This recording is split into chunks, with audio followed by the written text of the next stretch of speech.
Okay. Welcome to Cincinnati. Good to be back. All right. Are we rolling? This is really an incredible building, isn't it? It is. Believe it or not, it's my first time being here. We don't have a lot of time, so we want to go ahead fire and away. start. Thank you so much for making time to be with us here this afternoon, Mr. Vice President. You're here in Ohio, obviously, because the polls show it's a very, very tight race in this state. In 2016, Secretary Clinton didn't see Ohio as a must-win. You clearly do. Why is that? Well, if we win Ohio, the game's over. I think we win just Ohio and Florida are two critically important states that are very close, that Trump won significantly the last two times, and we feel really good at the polling data. I don't count on that, but I'm going to try to earn all the votes. Ohio, I think, is toss-up right now. We plan on investing here. We are investing, and so I think and besides, you know, I have great support in Pennsylvania, Minnesota, Wisconsin, Michigan, and the Midwestern states, and I think Ohio is a key state. The Supreme Court, obviously top of mind for voters, especially today. You have made it very clear you don't want to talk about packing the court until after Election Day.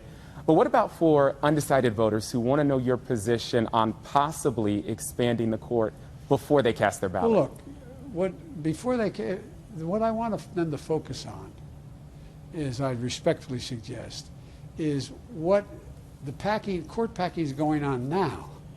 Never before, when an election has already begun and millions of votes are already cast, has it ever been that a Supreme Court nominee was put forward. Had never happened before. And one of the reasons is the Constitution implies that the only shot the American people get to determine who will be on a lifetime appointment on the Supreme Court or federal courts is when they pick their senator and their president. Because the president names and the Senate advises and consents. Mm-hmm. That's the focus. I've already spoken on, I'm not a fan of court packing, but I don't want to get off on that whole issue.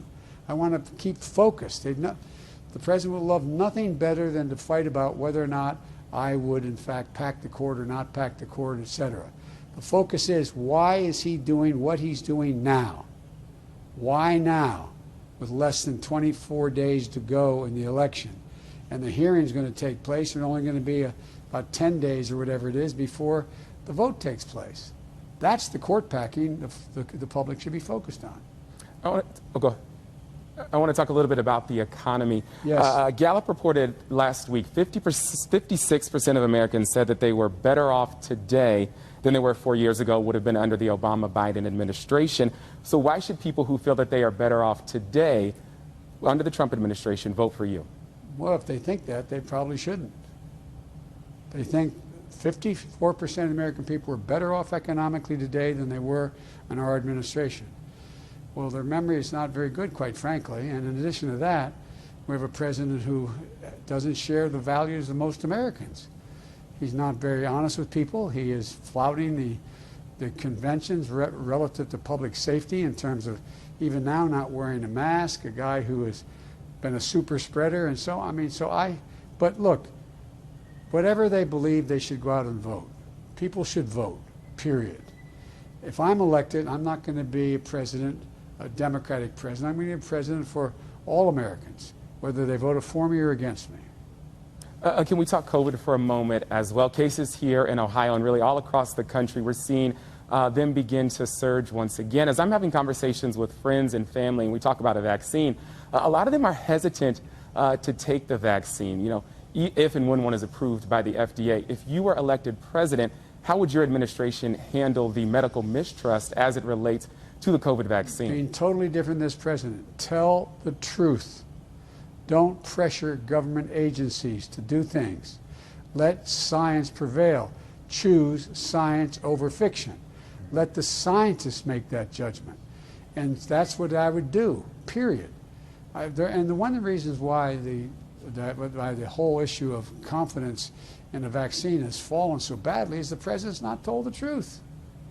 He's making statements that just haven't been accurate. And there's been considerable pressure, according to the national press, about whether or not there's being pressure put on the CDC, on all across the whole spectrum. Just tell the truth. You've got to tell the truth.